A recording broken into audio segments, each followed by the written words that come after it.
Hello there, and welcome to this wonderful series titled A Big Dream. My name is Gaddafi. Why do we Nigerians find it very easy to unite when it comes to lamentation and cries concerning bad governance, bad road, poor state of the economy, and all the ills of our nation? But when it comes to the issue of taking steps towards solving this problem, we quickly retreat back to our divides of religion and ethnicity. Why is it that when it comes to the issue of remembering that the problem we complained about together, we can still unite to solve it? No wonder Chief Bola Ige is known to have said that when it comes to the issue of taking action as Nigerians to solve a problem, we quickly take the posture of sit down, look. Before we move on, I would like to remind you to click the subscribe button and touch on the notification bell so that you'll be informed on when the next video is being uploaded. You know that the greatest battle a person can fight is an ideological battle. All of the wars that are fought in the world, the ones that are involved in face-to-face battle, is quite easy to overcome. But ideological battles are the most terrible kinds of battles. This is the reason why the battle against terrorism is a very, very dangerous battle, because it's an ideological battle.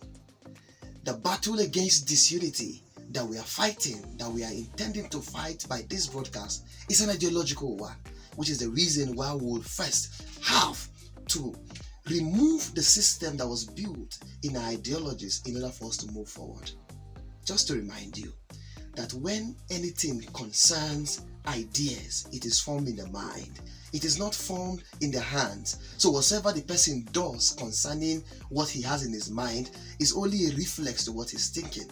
This is why a big dream is going to help us fight this battle of ideas concerning the disunity in Nigeria and other subsequent problems. On today's broadcast, we shall be discussing Sudan's mistakes and the solution to Nigeria's disunity. But before we move on, I would like to remind us that Nigeria is not the only nation in Africa that is experiencing disunity. There are several other countries that are passing through this issue of disunity. For instance, Kenya, between the Luo and the Kikuyu.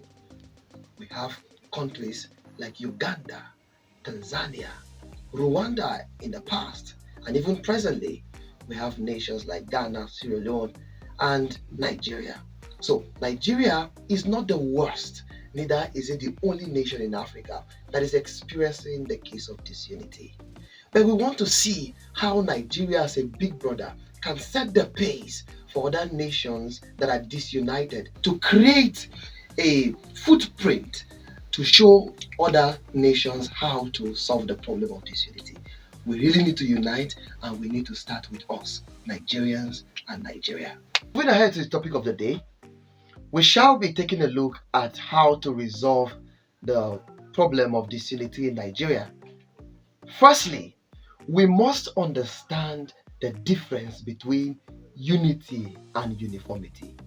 Unity is not uniformity, because uniformity means having a homogeneous nation and experiencing a society that is one language and one religion. Nigeria is not like that, and it can never be like that. When we say unity, we are talking about harmony, being in one accord, the quality or state of being made to come together, not minding several parties. This is to say that you can be from Abia State, from Imo State, from Nasarawa State, from Borno State, from Ondo State, and we come together not minding our different states to do one thing. In essence, what we need to do in this part of unity and understanding unity is that we must be united on three lines: united in thought, united in purpose, and united in development. Until Nigeria and Nigerians are united in their thought, it will not be possible for us to have the same intention in heart whenever we do things. You know, when you think alike concerning a matter, you can take similar actions to achieve it. Until our thoughts are aligned, we can't get the second step, united in purpose. Where purpose is absent, there is no vision and there is no goal. So we need to have our purpose together. Our purpose establishes our goal, which is why a big dream is here. You see, I call this unity of purpose a big dream. If Nigeria can have a big dream, a purpose that we as Nigerians can look up to, and then pin our own individual purpose concerning how we can develop our society and communities on what the nation and the government of Nigeria have agreed, then we can make progress in the future. Thirdly, united in development. Where there is no unity in development, the moment a person comes into governance, he completely abolishes what the previous person has done. This is why you see when one governor comes, he abandons the project of the other governor. When a chairman comes into the local government, he abandons the project of the previous chairman. But once we are united in development, the next governor comes and continues the project of the previous governor. This is to say that we are not coming together in order to take glory. There is no looking for prominence or for popularity. All we seek is that we are united in thought, we are united in purpose, and we are united together in developing our society and our nation. Secondly, we must learn from history. And this is where the mistake of Sudan will be discussed. Sudan as a nation got her independence in 1956, January 1st. And as at that independence, Sudan was being colonized by two nations. Egypt dominated the north and the British dominated the south. So in 1956, they came to a condominium where they gave Sudan her independence, and it went ahead to become the Republic of Sudan. But listen, before even the independence of Sudan, the first civil war of Sudan had started. The nation of Sudan is greatly divided along religious and ethnic lines. In the 1800s, an emperor in Egypt had colonized Sudan, mostly the northern part of Sudan, establishing irrigation and the farming of cotton. So, mostly the northern part of Sudan is developed and abandoned in the south. So, getting towards 1899, when the British came to colonize the southern part of Sudan, they came and introduced Christianity and taught them English. So you will see in current day Sudan, northern part of Sudan speak mostly Arabic and are Muslims, while the southern part of Sudan are mostly Christian and speak English. Now, this is one of the greatest challenges that ever happened. You know, I remember in my previous video, if you didn't watch it, go and check the video on the causes of the problems of disunity. You will see where I spoke about colonial masters. And in that video, I tried to establish that when they come to colonize us and to give us independence, sometimes it is not because they really want our progress. Since they joined forces to colonize Sudan until the independence of Sudan, there was nothing like peace. Till current day Sudan, there is no peace. After their independence, they went ahead to still have some strife. Till the 1980s, when the Second Civil War of Sudan broke out, that lasted from around 1984 till 2005, one of the longest civil wars in the history of Africa. Sudan experienced this war, and at the end of the civil war in 2005, they agreed that southern part of Sudan should take 6 years to sit down and think. If at the end of 6 years they want to leave, no problem. But by the end of the 6 years, if they choose to unite, let them see how they can team up. So by 2011, southern part of Sudan did a vote cast, and close to 95% of the southern part of Sudan decided to vote that they should go out. So the cessation of the unity between the north and the south happened in 2011. But since 2011, southern part of Sudan had not enjoyed peace. There is no peace in southern part of Sudan. Even within they themselves that wanted to go, they don't have peace. Now let's come back to the story of Nigeria. We had the north and the southern protectorates that were amalgamated in 1914. In 1967, we experienced a civil war. Current day Nigeria, The Biafrans are clamoring to go. Some part of the Oduduwa nation, the Yoruba land, want to go. Question is, if we go, where are we going to? If Sudan is experiencing this today, what will be different in the case of Nigeria? Korea experienced a battle, and in the 1950s, they separated North Korea and South Korea. Till today, they are not in unity. Even though they speak one language, the question is, what is making them not to unite? So it is not being homogeneous like Korea that can solve our problem. Korea speaks one language and predominantly have one religion, but they are not together. So one religion is not our solution. Neither is one ethnic group and one language our solution. The issue here is that we must understand that it is not by fighting to go that solves our problem. It is our understanding of our multi-ethnicity, our multilingualness of Nigeria and of our nation that can solve our problems. That our first solution of unity will still remain the best. We must unite, and our unity must not be along religious or tribal lines. Our unity should be along our Nigerianness. So, remember, Rwanda in 1994 experienced a genocide. Rwanda had the issue that we are having in modern day Nigeria. Different ethnic groups, different religions. In the case of Rwanda, they had the Hutus and the Tutsis. Some historians have it that it was the Hutus that massacred over 500,000 of the Tutsis. Remember, even though they experienced genocide, you can't compare modern day Rwanda with our Nigeria, to be honest. Rwanda had gone past their genocide, have gone past their differences. As I studied some materials for this video, I realized that unity in Rwanda is not a choice. It is something that the government have mandated.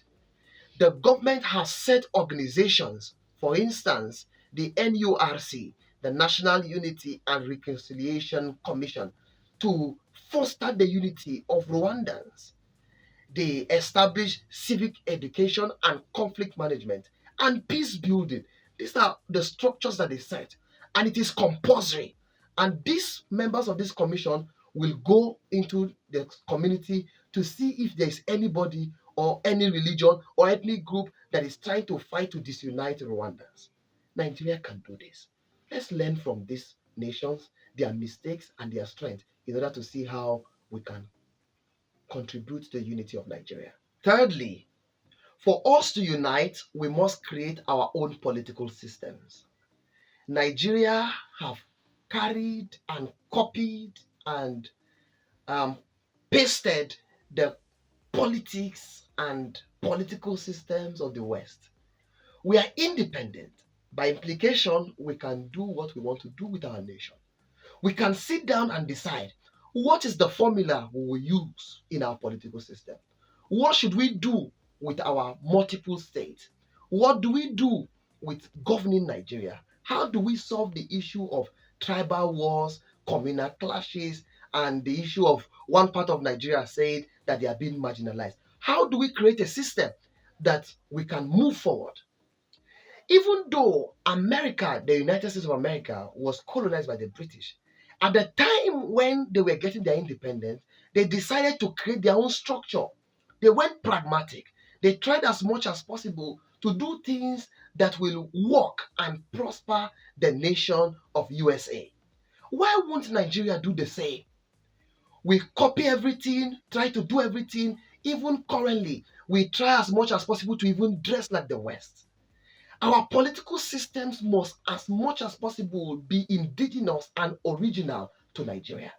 We can't copy their political system and try to have a result that will be pleasant to the Nigerians. If we want to enjoy our politics, we must practice Nigerian form of politics. Nigerian form of, we are Negroes. We must learn to solve our problems the way we want it, the way we feel it will be okay with us. It is not wrong to learn from what they've done. but it will be wrong that we copy and paste what is happening in Europe to put in Nigeria. So let us get a system that will work for us and let us implement it. When we implement it and see that it is not consistent, we can adjust it. We keep on adjusting till we get the right thing. We cannot just copy everything. Copy senatorial forms, copy House of Reps, copy the presidency, copy everything. We want to talk like them, do everything. No, that's wrong. We must try as much as possible to be original to our Nigerianness. As much as we are discussing about how we can solve the problem of disunity in Nigeria, we must not forget that when a person is hungry, you can tell him anything and he will hold it. This leads us to the fourth point, solving the poverty problem of Nigeria. Most Nigerians are living in abject poverty. Some don't even have 3 square meals. For this reason, anybody, any elite, anybody who is wealthy or rich can just come and implant a notion in them. Tell them, let us kill these people. They are the ones causing your poverty. Tell them, let us fight these particular people. They are the ones taking the lands you are supposed to farm. Let us do this, do that. And they will take it. And then you will give them peanuts. Now, poverty is one of the reasons why Nigeria is not united. If we can solve the problem of poverty, the problem of hunger, the problem of joblessness in Nigeria, it will go a long way in taking care of the issue of disunity in Nigeria. If you go to the parts where they farm, insecurity has made many people not to farm, and by extension, they don't have food. They're hungry. So anybody can come and plant an evil notion in them that it is this ethnic group that is causing this. They are trying to take up your land. No, it is this particular religion. They are the ones that are clamoring to take over your land. So fight them, kill them. You see, these are the things that further disunite us. As much as we feel that our elites have us in mind, I will be honest to tell us that they might disagree on TV, but sometimes they sit down together and take coffee. Sometimes they sit down to play snooker. Sometimes they meet in the club, they discuss, play golf together, and do things together. You might not know it, but that is what happened off camera. They come on camera and put up a show, but off camera they are together. Their children are not in Nigeria. They school abroad. They don't even have the problem you are passing through. But you are the ones that when they come back to the village or they come back to their hometown to tell you that these are the people causing this. You hear from your chairman sometimes, from some politicians or some form of rich men you call them. Because they give you 5,000 naira, they try to tell you that don't mind these people. We are fighting them to see how we take over our land back. Do not let the elite or the rich Nigerian class to plant a notion about another ethnic group, about another religion to you or into you. You will fight, you might die, but they will not be in Nigeria. They will be abroad. When Nigeria choose to seize someday, some of our elites and our parliamentarians and our big politicians might not be in Nigeria. They will take their private jet and fly out. This is why, if we solve the issue of poverty in Nigeria, there will be no ears to listen to that person giving them 5,000 naira, that person then giving them half bag of rice, that person giving them 2 packets of Maggi to cook food. And nobody will also be there to hear that if you vote me, I will not allow these people do this or do that. Nigeria will be united. As I try to conclude, with all of these suggested solutions to the problem of disunity in Nigeria, if we don't have the right mindset, it is not possible for us to implement this. As much as possible, sometimes we might try to implement these things but not get the desired result. You see, mindset plays a large role in solving problems. Nigeria and Nigerians must have a positive mindset. The mindset that we are all in Nigeria. You know, there's this popular Nigerian saying that says, we die here. Once we can have that notion that no matter what happens, I can be in Gabon, be in South Africa, be in China, be in the United States, or the place where most Nigerians want to run to in Canada. You still remain in Nigeria. You still remain in Nigeria. Nothing can change you from being a Nigerian. You can have a citizenship in another country, but you are first of all a Nigerian. in some of my introductory statements, I had said that there are some things you cannot change. You cannot change your height. You cannot change the size of your shoe. It's the same thing that you can decide to change your citizenship and your indigenship on paper, but in your heart, you really know where you came from. Let us have the positive mindset towards Nigeria. Let us believe that Nigeria can work again. Let us believe that we can be united. Let us believe that we can live in peace. The moment we start having this mindset, we can start having the solutions. Remember, the mindset you have attracts the possibilities you desire. The mindset you have attracts the possibilities you desire. Once, as Nigerians, we start talking positive, we start thinking positive, we start having similar purpose, we can be able to attract the positivity that we require in Nigeria being united. Remember, unity is not uniformity. Unity is not uniformity. So we must try as much as possible to learn from the mistakes of others and correct where Nigeria is trying to plunge to. I still remain Gaddafi, and this is a Big Dream series. And as you continue to watch from this channel, I trust that we will join our hands together to make Nigeria great again, and indeed Africa again. Remember, subscribe, click the like button, and leave your opinions in the comment section.